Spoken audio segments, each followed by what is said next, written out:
Welcome Bienvenido. and welcome in, travelers. You're listening to the Wanderlusting Wives podcast. We're your podcast for escaping life's monotony, indulging in your wildest travel fantasies, and discovering the constant beauty of this ever-changing world. You may experience some turbulence along the way, so buckle up and keep your hands, arms, feet, and legs inside the vehicle as we wander on to our next destination.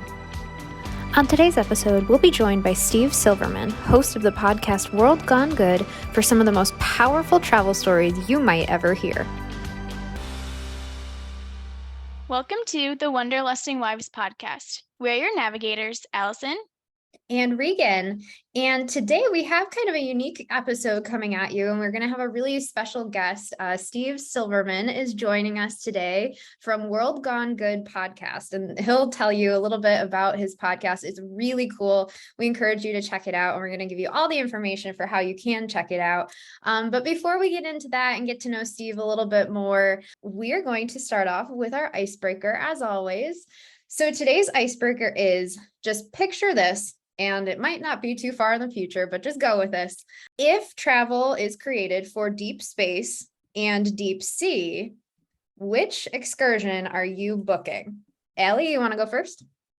Oh, definitely space. I am terrified of the ocean. I used to snorkel when I'd go on cruises. Then one time I got stung by a jellyfish and I just have not gone back. I am not team ocean. I will enjoy it from the boat, but I will not be getting in. And if we go any deeper, I'm afraid of what has not been discovered yet that might eat me. So I will stick to space. I enjoy learning about planets and the stars and all of that fun stuff. That could still be pretty crazy though. I might get lost out there, but at least I know there's no stingrays or weird creatures with lights on them or sharp teeth that might try to destroy me. Yeah, I hear you. And what I will say is that we know of yet. We don't yet know if there are like weird creatures in space, which I think is why I'd go with deep sea. I am terrified of both, but until I heard the sound of a black hole not too long ago, I think I would have chosen space. But now I'm like, okay, bring on the sharks. That to me is nothing compared to that anymore. Bring on the anglerfish, that like crazy scene in Finding Nemo that terrified me, gave me nightmares as a child. Bring it on compared to the black holes. But so I think I would have to go with that. But now I'll turn it over to our guest. Steve, what would you say to our icebreaker question? I think I'm team deep space, and that is because death will be a lot faster and cleaner in outer space than underwater. I think it'd be really cool to look at. I mean, I would love to look down at the earth and look at this, just everything from different angles. That'd be amazing. They both sound amazing. I'd be really scared to do both because I won't even bungee jump. So, I mean, yeah. Well, I think we've well established that both would be terrifying. So if and when it happens, good thing it'll be too expensive for us anyways. But anyways, that's our icebreaker. And now we want to get into the real meat of this episode, which, as we said, is getting to know Steve and his awesome podcast and get to know some things about the awesome destinations that he's been to. So Steve, do you want to start us off here by telling us a little bit about you and your podcast? I was born in a small, no, could you imagine if I started that far back? It'd be like, oh God, we're gonna have hours of editing. It'll be the extended cut. World Gone Good is my podcast, and I started it in October of 2020. I was out on a run in August of 2020, and the world was a different place. It was a darker place. It was a sadder place, in my opinion. We had an election coming. We were all scared of the results for. We had a pandemic that didn't have any vaccination quite yet. We were working on it, right? I'm out for a run and I couldn't catch my breath, and I stopped and I'm like, okay, I got to calm down. I'm having one of my little panic attacks. And I started looking for a podcast, something to cheer me up. I just wanted to hear something good. And I decided, you know what? I'm just going to do it myself. I'm going to make it. I know how to edit. I'm just going to go for it. I had no clue what I was doing. I'm sure you both can relate to that. And we are now 2 years in, over 100 episodes later. And it is a show where I like to say we shine the light or find the light in the darkness to prove that this world is not as crappy as Twitter says it is. And that's our goal. We just celebrate the good. We find good people like you two who just came on the show, and all sorts of people. And we just talk good topics, everything from the gentle barn to the vintage pet rescue to good people like Melissa Peterman and Dale Raoul and the Black Fairy Godmother and all sorts of just good people doing everyday good things. Yeah, I think that's fantastic. And the fact that you just went out there and decided, no one has this and I want to be that good in the world, I think that's amazing. But was there anyone that inspired you or a podcast that you were like, I really like how they do this and I would like to follow something similar for my own podcast? There is a podcast by, I think her name's Jenna Kutcher or Kutcher, and it's the Gold Digger podcast. And it was one that I was listening to at the time. And it's an interesting one because what I was just talking about, when you go back to the first couple of episodes, it's very organic, it's very her. And then she got all the sponsorship. Good for her, right? And she's a published author, amazing woman. And she really inspired me. I listened to her quite a bit and said, how can I take what she has? She's inspiring, she's cool, she's funny. What can I do to take it to my world, my level of what I do? And I want everybody to know something. I swear, I tell true stories. That's the thing I love about a podcast. What a podcast audience wants, which I believe they want, is a story that is personal, that connectivity, right? And that's what I really wanted to put out there. And it can be embarrassing or funny or just that moment in life. They go, oh my God, yes, I did that too. Or I love that song too. Or, oh, I did that same mistake too in my life. So try to keep it real, try to keep it light, try to keep it funny, and just let everybody know that the world isn't as bad as we believe it is. And I really do think that what you're saying, the world gone good, highlighting those good things that are happening, and not just the good things that are happening in the lives of people who can afford to have good happen in their lives. It's the everyday people who are making an impact where they're at. And that's so powerful. And that kind of goes hand in hand with traveling, about how traveling can be so cathartic and rejuvenating, and how that can just revive someone's soul. It's good. I looked through your podcast, listened to a few of them as well, and it's really cool what you're doing. So thank you for doing it. We totally need that in our world. Well, thank you. And thank you for having me. Thank you both for coming on and sharing your love for travel. That's a good thing. And also, I can tell you, I've had some difficult conversations. We had an episode with my friend Mary Edwards, who was verbally and physically attacked by a racist. And this was again, going back to 2020, right? And I had her on, she's a friend of mine. And I said, will you come on and talk about this? And she said, I'd love to. She had been on her local news. And then I said, can we talk about the good that came out of it? And she said, oh my God, I'd love to talk about the good. But it was a hard conversation to have, especially white man, right? Black woman. And it's those moments that are so cool and organic, much like the guests you have who share something that we connect with. Again, I keep getting back to that connectivity thing. I think that's a thing that is so important, that is missing sometimes in our world. And I blame you kids with your social medias. Okay, I'm sorry. Yes, blame us all you want. It's true. Me too.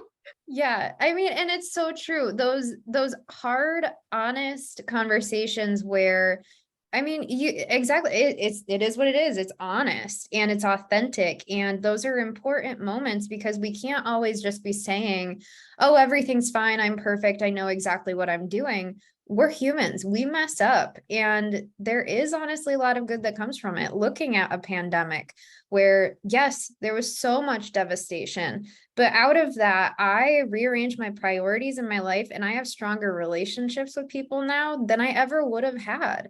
So I completely understand that, of what you're saying, that those hard conversations sometimes are the best ones to have.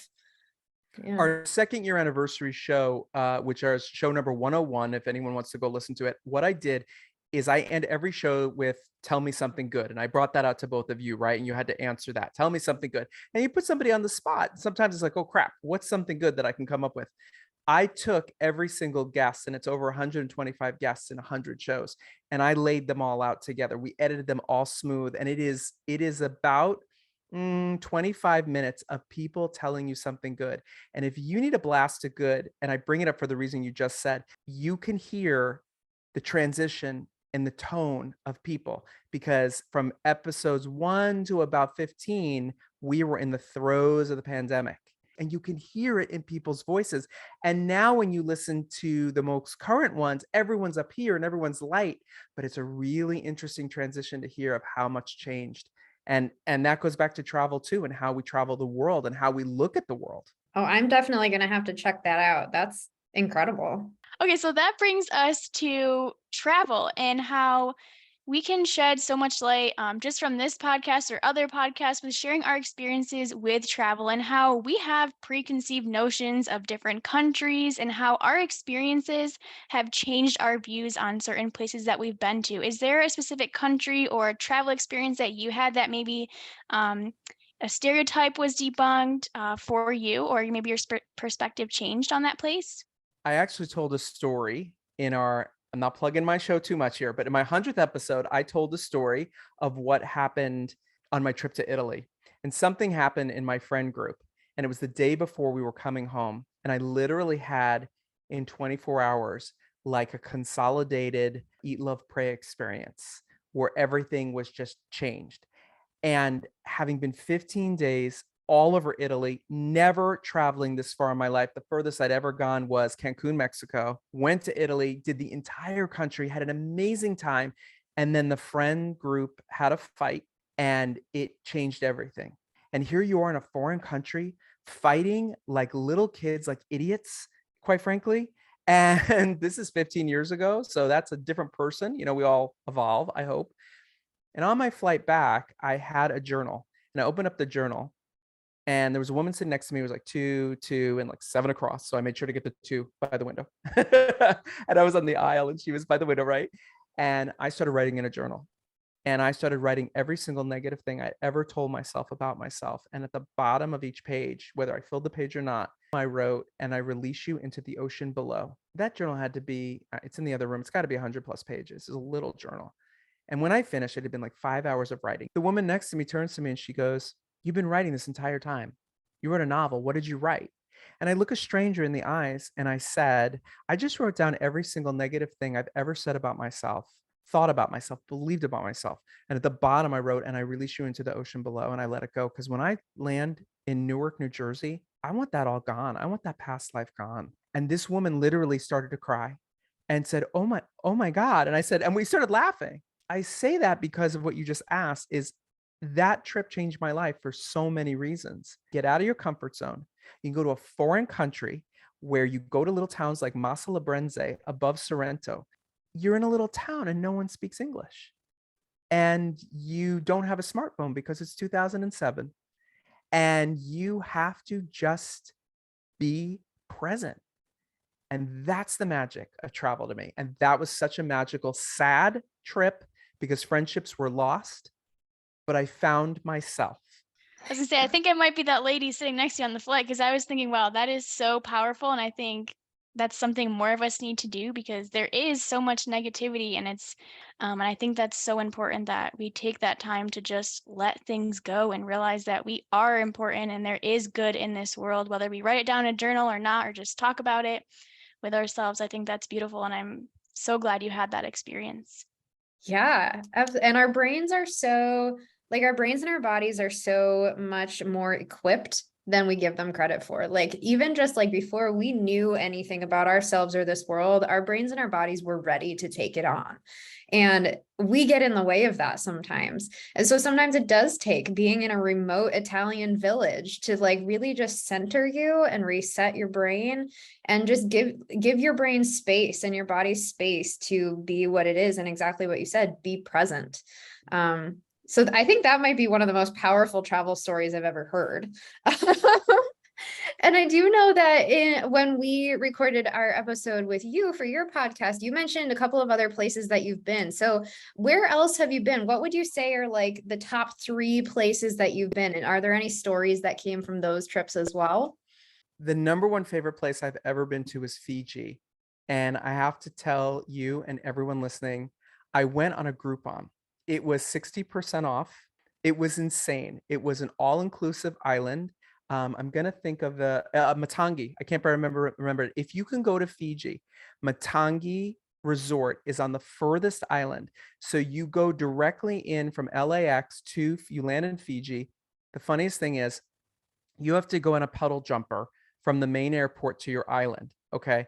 And so our puddle jumper couldn't go to our island. So we had to go to another island, then get in a van, go down to a boat that dropped 3 people off. And we were the very last tiny island. But before you could get on the puddle jumper, you had to go and put your bag on the weigher. Again, here we go with weight, right? And then you had to stand on it with your bag. If you were over a certain amount of weight, you could take a few items out and your bag would go on a boat. And depending on where your island was, our island, for instance, it's 3 days before the boat gets there. Thank God we didn't overpack, but it was amazing. Everyone, there's a word called bula, and it means everything. It's like shalom. It's like prego is in Italy. It means everything. It means good morning and how are you? And yes, and I love you. And everyone is bula this, bula this, bula that. And you kind of like, it almost becomes funny after a while. But we went to that island. We had the most amazing time. However, everyone else there, a lot of younger couples, we were the seniors on the island. I think I was like 41. We were too embarrassed to tell everybody because it was an all-inclusive island. All your food and alcohol was included. Everyone was sort of bemoaning the fact that, oh, how expensive this was, how expensive this was. I turned to my husband and I go, should we tell them that we did a Groupon? And they were like, a what? You suckers are paying 60% more than we are. And they were like, oh my God. So it became like a joke of everybody on the island. I go, they're the Groupon boys. The That's a compliment in my book. It is a compliment. The amazing thing I'll tell you really quick about this too. We're told 3 days in that this other couple is coming, young couple from Texas. Leave them alone. They're getting married on the island. Nobody talks to them. Please leave them alone. Please leave them alone. So they show up and they're like 2 days in and they haven't, they're supposedly getting married on the island. And we go on this day trip and most of the island goes. So there's like 20 of us on a boat and no one's talking to them. We all get off the boat and Kristen comes up to me because we have a hike. We're going to a waterfall. And Kristen pokes me in the back and she's like, I'm Kristen. I'm like, oh, hey, I'm Steve. This is Jim. Hey, Jim. Oh, this is Daniel. And she goes, can I ask something? I go, yeah. She goes, why isn't anyone talking to us? So we were told to leave you alone. And she's like, what?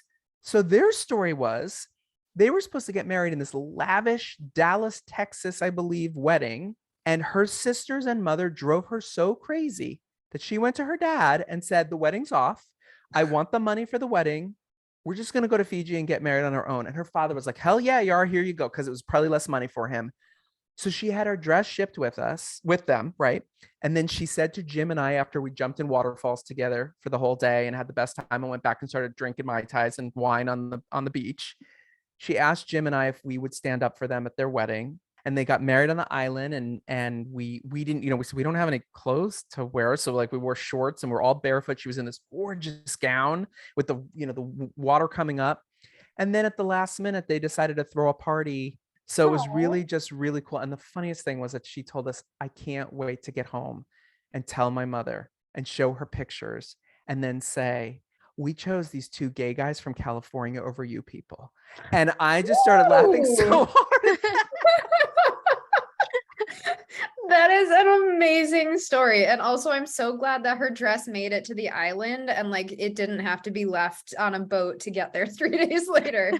Highly recommend Matangi Island. And the best part, really quick, no kids allowed on the island. Must go. Ooh, so it's the opposite of a Carnival cruise ship. What are some places that you want to travel that you haven't yet been to? Like 1 or 2 of those. Greece is on the list. I was supposed to go for my 50th birthday. COVID came, wrecked that plan. And then we were talking about it on my show. We want to go to an ice hotel. And there are some in Canada. There are some in Iceland. There's one, I believe, in Greenland. And we kind of would like to go to an ice hotel where they have a real hotel, an actual, regular warm hotel across the street. We can stay there. And then we can go into the ice hotel. And I am vegan, but I'll put it on. They give you furs and we drink vodka. And we have little snacky snacks, and then we go and warm back up. And that's the other place I really, really, really want to go to. And now a quick word from our sponsor. Newsly is an all-in-one audio super app for iOS and Android. It picks up the most trending articles on the web on topics you choose at any given moment and reads them to you in a natural human voice. The entire web becomes listenable for the first time, all in one place. Browse articles from topics you choose and start playing. Stop scrolling and start listening. You can follow any topic as specific as you like, from sports, tech, business, science, Bitcoin, or even the Kardashians. It will find you the latest articles and read them to you aloud. And the best part, they have podcasts. Explore trending podcasts from over 80 countries. You can even find us there. I started using it as my default podcast app. They even have a digital radio. Download and use Newsly for free now at www.newsly.me or from the link in the description, and use promo code WIVES. That's WIVES. And you can get a 1-month free premium subscription.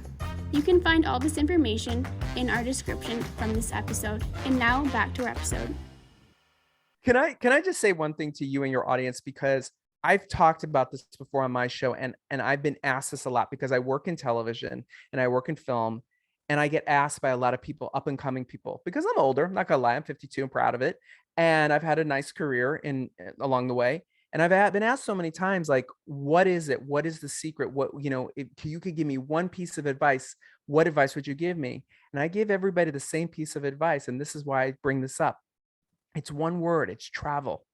I tell every single person, when you graduate college, go travel. Just get out of your comfort zone. The creativity that will come to you, the clarity of thought, the food, the world outside of your own front door explodes. And just travel while you're young, travel while you're healthy. My mom, right before the pandemic, was 77 years old. She was going to go to Israel in April, right, of 2020, and 2 spots opened in September or October, I believe, of 2019. And she called me and said, "Oh, there's an opportunity for me to go sooner. Should I go?" And I said, "Yes." And she said, "Oh, I don't know if I want to spend the money now." I said, "Look, you're going to spend the money in 6 months anyway." But I made her go. And there's the reason why I made her go, because health and mobility is everything for a senior, right? So I was like, all I kept thinking was, like, if anything happens to her, let alone it happening to the whole freaking world with COVID, God, what if what if you can't move? What if you can't walk? We're so blessed to, so many of us have our health. And if you have your health and you can afford it, and if you can't afford it, put it on a credit card. And if you can't, to a limit yourself, don't go crazy, but go travel. That's why I love talking with people like you two. Yeah, that's incredible. That's kind of why we started this podcast, just to inspire others, because we found so much inspiration in other people's travel experiences and our own. So I think that's awesome. Just travel as much as you can while you can, because you never know what life has in store for you. That kind of leads us to our next question here. Was there a specific trip that you took maybe when you were younger or in your older life that inspired you to continue to travel? The greatest trip of my life was, I was 6 years old. My father had a business trip to California. And this is back in the day where he could fly for free and he could bring his wife for free. Okay. And they're going to do all the hotels. And back in the 70s, this is way before you were born, kids flew free under a certain age. So all 3 of us siblings, 5 of us, free on the plane and all the hotels. So, but we went to California, and I still can picture going to Disneyland, and we went to San Diego and SeaWorld and all those places.